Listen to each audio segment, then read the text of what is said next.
केपी ओलीको काम छैन यो तेरो नक्सा म दिन्छु म तेरो नक्सा म तपाईँ 3 बाट पढाउने हुनु हामी पर्खिनु नि त कति पर्खिनु अब कति पर्खिनु भन्नु न कति पर्खिनु भन्नु 5 वर्ष 10 वर्ष 20 वर्ष हो भन्नु न आउँछ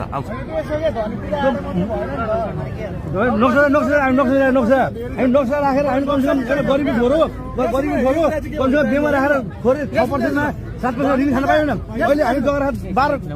कोही परेन